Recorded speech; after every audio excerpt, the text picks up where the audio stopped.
세계의 눈이 어디에 지금 있을까요? 바로 경주에 있습니다. 오늘 미국 트럼프 대통령과 대한민국 대통령 정상회담이 있었죠. 87분간 정상회담을 했다고 합니다. 또 내일은 세계 패권 국가라는 미국과 중국이 정상회담을 합니다. 어떤 역사학자는요, 1900년대 앞으로의 미래는 유럽과 동아시아가 이끈다고 했는데요. 틀렸습니다.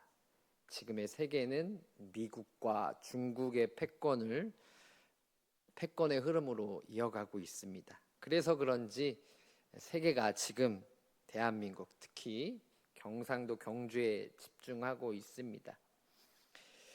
오늘 정상회담 옆에 또 건물 한쪽 전시실에서는요, 성도님들도 보셨겠지만 1550년 전에 신라 왕족의 황금관이 놓여 있었습니다. 많이들 보셨죠? 한쪽에서는 미국과 우리나라의 정상이 회담을 하고 있었고, 또 한쪽에서는 1550년 전에 왕족의 황금관이 놓여 있었습니다. 카메라 플래시가 터져 있었고요. 이 역사적 순간들이 전 세계로 생중계됐습니다. 이것이 현재 우리가 살고 있는 시대입니다. 1550년 전 신라의 왕족이 죽음을 맞이하면서 챙겨간 황금관, 그 관이 얼마나 영광스러웠겠습니까? 왕족만이 쓸 수 있는 특권, 권위의 상징입니다. 죽음 이후에도 자신의 직위를 상징하는 것이어서 무덤까지 가져갔나 봅니다. 지금은 박물관의 유리 케이스에 갖고 있습니다.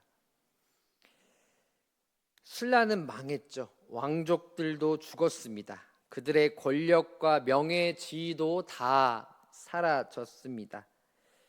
오늘 그렇다면 정상회담은 어떻게 되었을까요?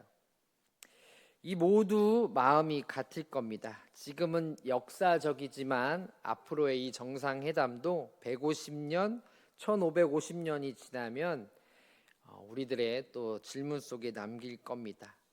오늘 이러한 역사적 흐름에 맞추어서 주기도문의 말씀을 나누고자 합니다. 주기도문을 다시 읽어보면요, 하늘에 계신 우리 아버지여 라고 했죠.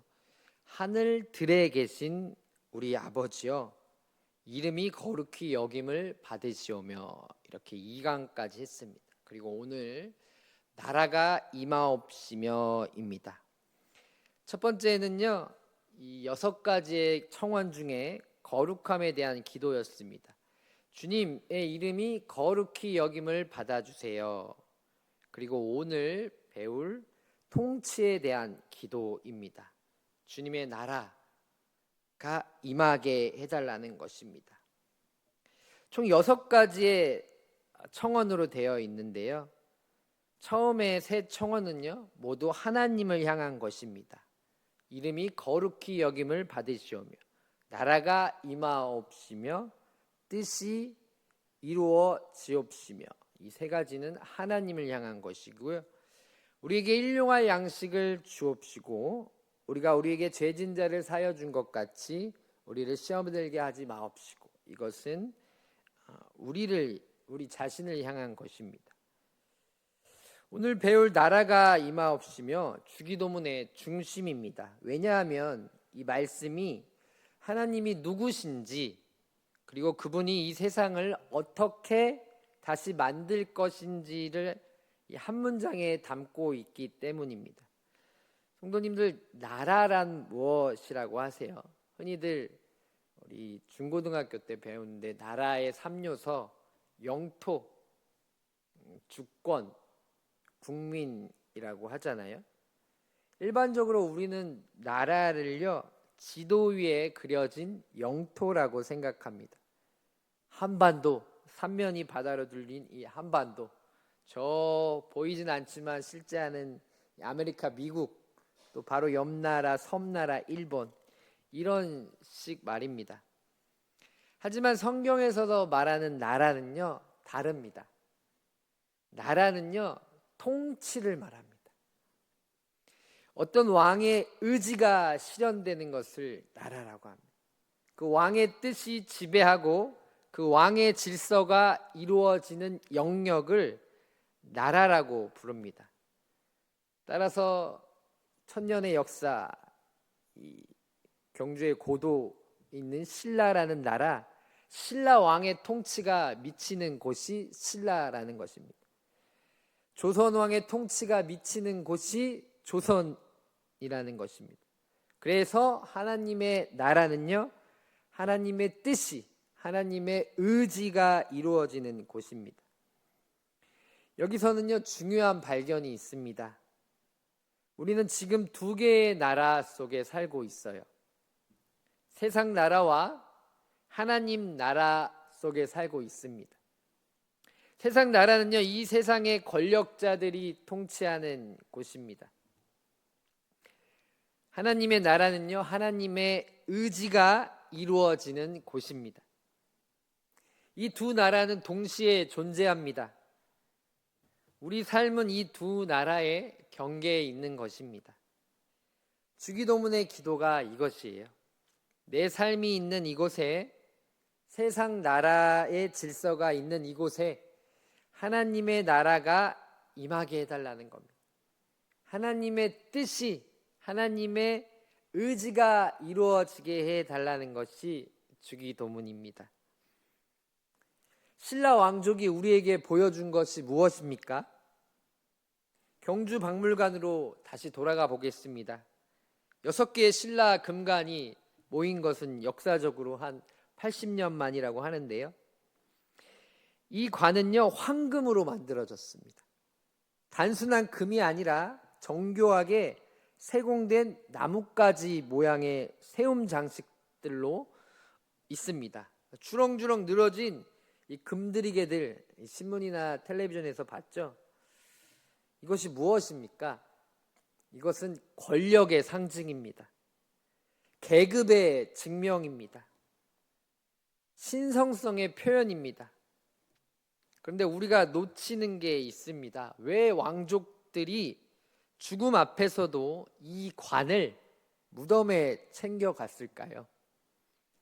시진핑이 내일 미국 트럼프 대통령과 정상회담을 할 때 한 신문 칼럼 기자가, 트럼프는 우리 경주에 있는 큰 왕의 무덤을 본 적이 없지만 시진핑이 살았던 고향은 진시황이 묻혔던 곳이래요.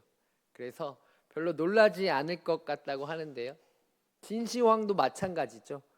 자신이 죽는 그 장소에 어마어마한 이 병정들 모형과 많은 보물들을 놓았잖아요. 신라 왕족들은 생각했을 거예요. 이 관이 있으면 저 세상에서도 나는 왕이겠지라고요. 이 관이 있으면 죽음 이후에도 내 위신이 사라지지 않겠지. 이 관이 있으면 영원히 권력을 유지하겠지라고요. 이것이 세상 나라의 기본 전제입니다. 더 많이 가진 자가 더 오래 지배합니다. 제가 경제는 잘 모르지만 미국 트럼프 대통령의 큰 그림은요, 아마도 이 제조업까지 다 가져가려는 욕심인 것 같습니다. 제가 살고 있는 인천에 남동공단이라는 곳이 있습니다. 요즘은 이 노동자들을 좀 낮게 보는 경향이 있는데요. 그래도 예전에는 우리가 제조업으로 많이 먹고 살았잖아요. 하지만 이 미국이 이러한 제조업까지도 가져가려는 것이 그들의 욕심인 것 같아요. 더 많이 가진 자가 더 오래 지배하는 세상의 모습입니다. 1550년이 지나갔습니다. 신라 왕족의 황금관은 이제 박물관의 유물입니다. 그렇다면 우리 시대의 황금관은 무엇일까요? 오늘 오후에 있었던 이 한미 정상회담에서 미국이요, 기술로 세계를 지배했잖아요. 이제는 제조업까지 지배하려고 한다고 하잖아요. 하지만 그 이전에 미국은요, 문화, 영화, 음악이요, 전 세계를 이미 다 지배했습니다. 미국의 달러는요, 세계 기축 통화입니다. 그래서 트럼프 대통령은요, 이것을 더 극대화하려는 것입니다. 관세를 올리겠다고 동맹국들은 더 많은 비용을 부담하라고 하는 게 캐치프레이입니다. 이것이 현대의 황금관입니다.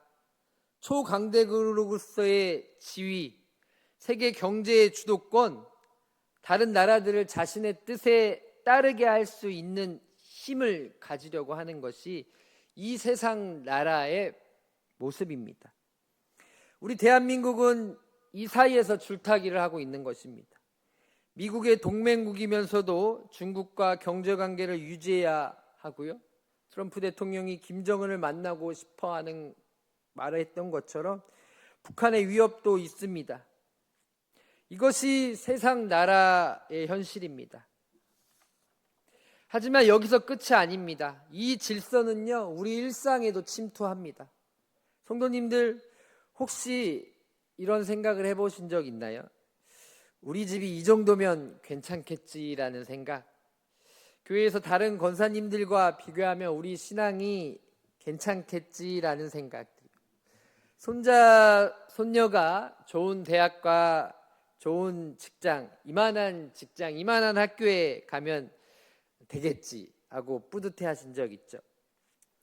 우리 성도님들 중에서도 직장에서 중요한 직책을 달고 있거나 또는 직업 속에서 누리는 이 안정감 같은 것들, 이것이 모두 우리에게는 신라의 황금관일 수가 있습니다. 우리는 작은 규모로나마 신라의 왕족처럼 우리의 관을 쓰고 있는 것입니다. 돈과 지위와 명예와 우리가 받은 교육과 또 우리의 혈통들, 이러한 세상 나라의 질서 속에서 우리는 모두 자기 자리를 지키려고 아둥바둥하고 있지는 않는지 돌아봅니다. 이미 가진 사람은요, 더 가지려고 노력하는 모습들 보고 계시죠? 없는 사람은 가지려고 노력해야 합니다. 그런데 여기서 질문을 던집니다. 이것이 영원할까요?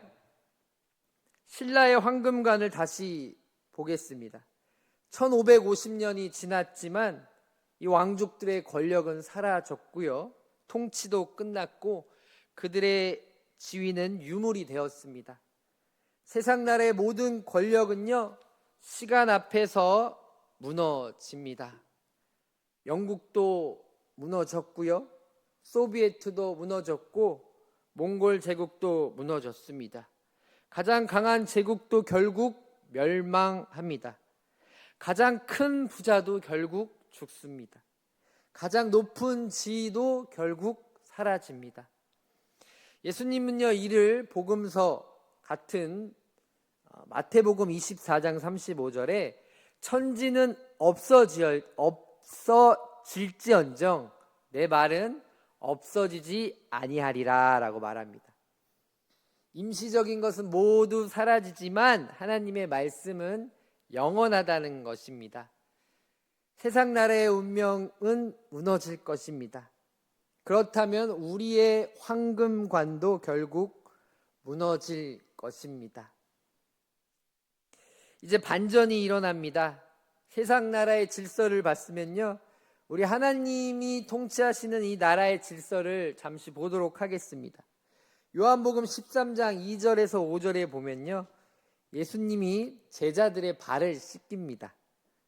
예수님께서 저녁 먹을 때에 일어나 겉옷을 벗고 수건을 가져 허리에 두르시고 물을 대야에 부어 제자들의 발을 씻기시고, 당시 발을 씻기는 것은요, 종의 일이었습니다. 우리 조선시대로 말하면 이 노비가 할 일이었죠. 주인은 종의 발을 씻기지 않았습니다. 높은 신분의 사람은 낮은 신분의 사람의 발을 씻기지 않았습니다.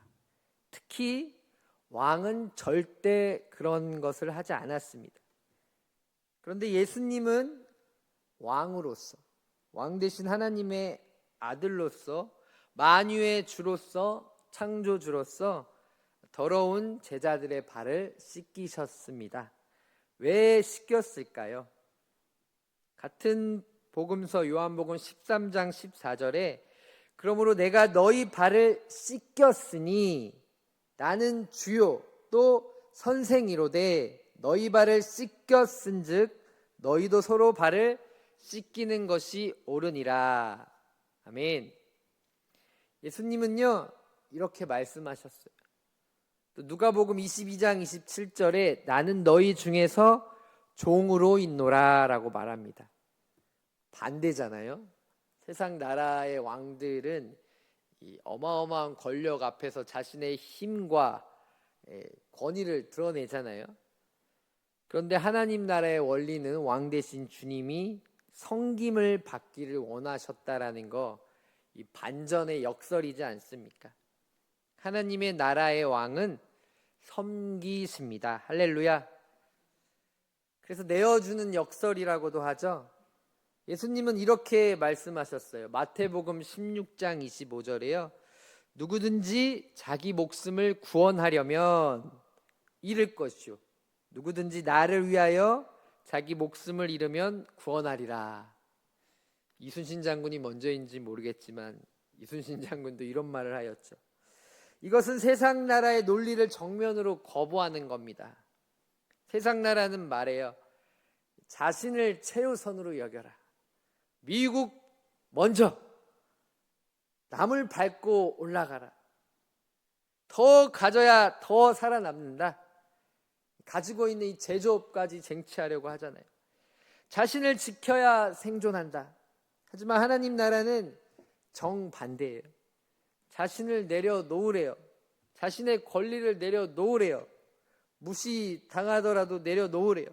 다른 사람을 위해 자신을 잃으라고 해요. 내어주는 자가 가지는 자래요. 자신을 잃을 때 비로소 산대요. 완전 역설이죠. 상식과 맞지 않는 게 우리 기독교의 교리입니다. 예수님은 이를 삶으로 보여주셨습니다. 십자가에서요. 자신의 모든 것을 내어놓으셨어요. 몸, 심지어 피, 결국 생명을 내어주셨잖아요. 또 다른 사람을 위해 죽으셨습니다. 약함과 무력함을 드러내셨어요. 그 결과 무엇이 일어났습니까? 죽음이 예수님을 이기지 못했습니다. 부활이 일어났습니다. 할렐루야. 영원한 생명이 시작되었다라는 거예요. 영원한 나라가 세워졌다라는 겁니다. 세상 나라의 논리는요, 나를 지켜야 산다라고 해요. 결국은 죽음일 것입니다. 하나님 나라의 논리는요, 자신을 잃어야 산다라고 해요. 부활과 영생입니다. 신라의 황금관은요 1550년 만에 박물관의 유물이 되었습니다. 그런데 하나님 나라는요, 예수님이 요한복음 18장 36절에서 내 나라는 이 세상에 속한 것이 아니니라, 내 나라는 여기서 비롯되지 않았느니라 라고 말합니다. 요한복음 11장 25절에 나는 부활이요 생명이니 나를 믿는 자는 죽어도 살겠고, 마태복음 24장 35절에 천지는 없어질지언정 내 말은 없어지지 아니하리라. 하나님의 나라는요, 영토에 의존하지 않아요. 어디서나 가능합니다. 찬송가 중에 그래서 어디든 주님과 있는 곳이 천국이라고 하지 않습니까? 어떤 정치 체제 아래에서도 가능해요. 무정부, 민주주의, 공산주의 이런 거에 의존하지 않고요. 어떤 정치 체제 아래서도 하나님의 나라는 존재합니다. 가난하고 부해도 가능합니다. 하나님 나라는 물질에 의존하지 않고요. 또 시간에 의존하지 않는 영원한 나라입니다. 신라 나라는 1550년 만에 사라졌지만 하나님 나라는 2000년 동안 퍼져나가고 있습니다. 그리고 계속될 것입니다. 여기서 중요한 단어가 나와요. 저도 너무 많이 들어서 이게 좀 지루하긴 하지만요, 신학적으로 이게 통찰력 있는 문구입니다. 이미 임한 하나님 나라, 그리고 아직. 많이 들어보셨죠? 만약 하나님 나라가 이미 왔다면 왜 세상은 여전히 죄가 가득할까요? 만약 하나님이 왕이시라면 왜 여전히 우리는 약할까요? 만약 예수님이 승리했다면 왜 우리에게는 고통이 남아 있을까요? 이 질문에 대한 답이요, 이미인데 아직이라는 개념입니다. 이미 하나님 나라는 시작되었습니다. 예수님이 오신 순간부터요. 믿으십니까? 그래서 예수님께서 마귀를 축출하잖아요. 복음서에서요. 마귀의 나라가 무너지기 시작한 것입니다. 죽음의 권세가 파괴되기 시작했습니다. 하나님의 사랑이 이 땅에 퍼지기 시작했어요. 대표기도 권사님 말처럼 선교사님들이 계속 퍼뜨리고 계시잖아요. 부활의 첫 열매가 예수님을 통해 맺어졌습니다. 예수님의 부활은요, 새 시대의 시작을 알리는 겁니다. 죽음은 더 이상 끝이 아니라 영원한 생명이 시작되었다라는 것입니다. 초대교회 신자들은요, 이 임의의 기쁨을 경험했어요. 영생을 믿었으므로 죽음을 두려워하지 않았고요, 더 큰 왕국을 받음으로 로마라는 큰 권력에 굴복하지 않았습니다. 다른 나라의 시민으로서 이 땅의 물질을 절대화하지 않았습니다. 하지만 아직입니다, 성도님들. 이미와 아직 사이에 있는 것입니다. 예수님의 재림 때까지 여전히 권력이 작동합니다. 여전히 돈이 불평등을 만듭니다. 여전히 죽음이 우리를 위협합니다. 여전히 고통이 존재합니다. 이틀 전에 다미선교회가 이 휴거를 예상했던 그 날짜라고 하던데요. 다미선교회 같은 잘못된 이단이 온다고 해서 주님이 재림하는 것이 아니에요. 오늘 한미 정상회담에서 본 세상 나라의 질서가 여전히 작동하고 있는 거 보셨잖아요. 화요일에 코스피가 4천을 돌파했습니다. 하지만 그 시기에 맞물려 우리 청년들은 캄보디아로 가고 있었습니다. 신라 금관이 1550년 전의 권력을 상징하듯이요, 지금도 권력자들은요, 자신의 관을 쓰고 있습니다. 그래서 우리는 이 사이에 있는 것이에요. 예수님의 부활에서 재림까지 이미와 아직이 겹쳐 있는 이 시간이 지금입니다. 여기서 우리는 선택해야 합니다. 어느 나라의 시민으로 살 것인가? 적용을 하며 말씀을 정돈하겠습니다. 성도님들, 1단계는요, 진단을 해야 돼요. 우리가 누구인지를 알아야 합니다. 손자가 좋은 대학에 떨어졌다면, 앞으로 수능이 며칠 안 남았잖아요. 성도님들, 권사님들 손자, 손녀 데리고 있는 분들 있으시잖아요. 그러면은 마음이 상심할 것입니다. 손자가 좋은 취직 자리에 붙었을 때 우리 손자가 훌륭해 보일 수도 있습니다. 교회에서 어느 권사님이 우리보다 덜 헌신하는 것처럼 보였을 때 저분은 신앙이 깊지 않다고 판단할 수도 있습니다. 또는 다른 권사님보다 더 헌신할 때 나는 충실하게 했지라고 생각할 수도 있습니다. 이러한 모든 것들이 모두 세상 나라의 시민의 모습입니다. 나쁜 게 아닙니다. 인간으로서 자연스러운 것입니다. 하지만 우리가 알아야 할 것이 있습니다. 신자가 알아야 할 것이 있습니다. 이러한 상황들이 우리 신자를 정의하지 않습니다. 이러한 상황들이 우리를 구원하지 않습니다. 그것이 영원하지 않기 때문입니다. 2단계는요, 깨달아야 합니다. 이미 임한 하나님 나라를요, 큰 진리로 받아들여야 합니다. 그래서 우리는 이미 충분합니다. 성도님들, 우리 자신을 증명하기 위해서요, 더 많은 인정을 받기 위해서요, 애쓸 필요가 없습니다. 다른 가정과 남과 비교할 필요가 없습니다.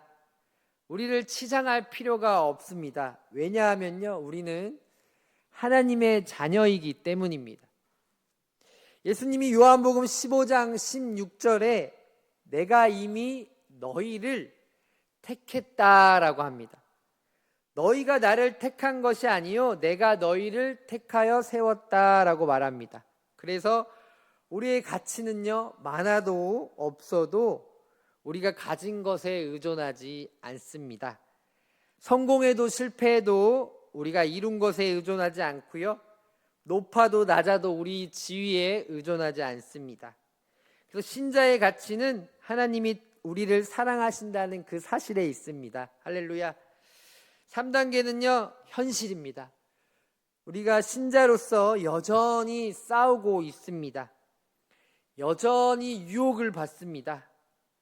이미 하나님의 자녀인데도요, 내일 돈이 들어오면 기쁘고 돈이 없으면 마음이 힘이 들 때가 있습니다. 손자의 인생이 잘 풀리면은 자랑스러울 때도 있고요, 누군가가 우리를 무시하면 화가 날 것입니다. 이것이 현실입니다. 하지만 우리는 이미와 아직 사이에서 싸우고 있다는 사실을 기억하시길 바랍니다. 로마서 7장 19절에 바울이요, 내가 원하는 바 선은 행하지 아니하고 원하지 아니하는 바 악은 행하는도다 라고 합니다. 그래서 우리는 첫 번째로요, 인정해야 합니다. 여전히 세상 나라의 유혹 속에서 여전히 약하고 실수하고 넘어진다라는 사실을 인정할 때 우리는 겸손해집니다. 두 번째는요, 기도해야 합니다. 하나님, 우리 삶이 세상 나라의 질서에 지배받지 않게 해달라고, 나의 삶이 하나님 나라의 백성으로 살게 해달라고 기도해야 합니다. 우리가 기도할 때 우리는 성령을 얻게 됩니다. 할렐루야. 세 번째는 공동체 속으로 들어가야 합니다. 혼자가 아닙니다. 우리 교회 공동체, 기도 모임, 신앙의 선배들과 함께 할 때 우리는 지탱할 수 있습니다. 이제 구체적인 선택을 해야 합니다. 어느 나라 사람으로 살 것인가요? 세상 나라의 시민이라면 여전히 돈과 지위와 명예와 안전에 노력해야 합니다. 쌓으려고요. 항상 불안해해야 합니다. 누군가가 빼앗을까봐, 떨어질까봐, 신라 금관처럼 결국 무너질 것입니다. 하나님 나라의 시민이라면요, 우리의 자녀들을 다시 바라봐야 합니다. 세상의 부모는요, 좋은 대학과 좋은 취직 자리를 들어가야 한다고 말합니다. 하지만 하나님 나라의 할머니, 할아버지, 부모님들은요, 너가 무슨 일을 하든지 괜찮아, 정직하게 하고 누군가를 도와, 그러면 그만이야 라고 말할 수 있는 용기가 필요합니다. 세상은 그런 자녀들에게 저 아이 능력이 없고 저 아이의 인생이 깜깜하게 어둡다고 말하지만, 하나님 나라의 신자들은요, 저 아이가 다른 사람을 도울 수 있는 사람이 된다는 것에 중요한 가치를 부여합니다. 두 번째는 교회에서 권력을 내려놓아야 합니다. 세상은요, 당신이 권사님, 목사님, 장로님 이렇게 존경받아야 영향력을 행사해야 한다 말하지만요, 하나님 나라는요, 우리가 직분과 상관없이 누군가를 낮아져서 섬기라고 하십니다. 세상 나라의 권사님은 자신의 지위를 지키려고 아둥바둥할 테지만요, 하나님 나라의 권사님들은 자신의 지위를 잊고 어디든 가서 섬길 것입니다. 작은 것들을 또 소중히 여겨야 합니다. 세상 사람들은 큰 집과 큰 권력과 큰 명예를 봅니다. 하지만 하나님 나라는요, 옆집 할머니 댁에 벌레약 쳐주는 거, 손자가 숙제하는 거 함께 봐주는 거, 교회에서 청소하다 쓰레기 줍는 거, 작은 어린이의 말을 진심으로 들어주는 이런 작은 것에 가치를 둡니다. 세상 나라에서는 이런 것들이 무가치하지만 하나님 나라에서는 이것이 가장 큰 일입니다. 결론입니다. 성도님들, 오늘 주기도문의 말씀을 정리하면요, 에이펙 정상회담을 보면 알 수 있듯이 세상 나라는요, 강자가 약자를 지배합니다. 더 많이 가진 자가 더 오래 지배합니다. 하지만 결국 언젠가는 무너집니다. 하나님 나라는요, 약자가 높임을 받습니다. 내어주는 자가 가질 수 있고요, 영원히 지속될 수 있는 것입니다. 그래서 우리의 위치는요, 이미와 아직 사이에 있는 것입니다. 이미 우리는 구원받았지만 아직 완성되지는 않았습니다. 지금이 우리가 어느 나라 백성으로 살 것인지를 결정하는 시간인 것입니다. 신라의 황금관은요, 1550년이 지나서야 박물관에 있습니다. 오늘의 정상회담도 150년, 1550년이 지나면 역사책의 한 줄이 될 것입니다. 우리가 자랑스러워하는 우리의 집과 재산, 직책, 우리 자녀들의 학력, 직장, 이것도 언젠가는 사라질 것입니다. 그렇다면 무엇이 남을까요? 우리가 얼마나 낮아졌는지, 우리가 얼마나 다른 사람을 사랑했는지, 우리가 얼마나 섬겼는지, 우리가 얼마나 나눠주었는지, 이러한 것들이 영원히 남는 것입니다. 할렐루야. 그래서 고린도전서 10장 31절에 바울이 그런즉 너희는 먹든지 마시든지 무엇을 하든지 모든 것을 하나님의 영광을 위하여 하라고 했습니다. 성도님들의 모든 행동이 내가 어느 나라를 증거할 것인가로 드러나게 될 것입니다. 세상 나라를 증거할 것인가요? 아니면 하나님 나라를 증거할 것인가요? 기도하겠습니다. 하나님, 주기도문의 기도는 약속입니다. 세상 나라는 무너질 것입니다. 하지만 하나님의 나라는 계속될 것입니다. 따라서 우리 신자는 주님이 가르쳐 주신 기도를 기도합니다. 나라가 임하옵시며 뜻이 이루어지옵시며, 이것이 선언임을 알게 해주시고 저항임을 알게 해주시고 송함임을 알게 하여 주시옵소서. 우리 수요 예배자들이 세상 나라의 질서 속에서도 이미 시작한 하나님 나라의 시민임을 믿게 해 주시옵소서. 더 이상 세상 나라의 것들에 매달려 살지 않고 더욱더 나눠지고 더욱더 나눠주고 더욱더 섬기고 더욱더 사랑하게 해 주시옵소서. 예수님 이름으로 기도드립니다. 담임 목사님 나오셔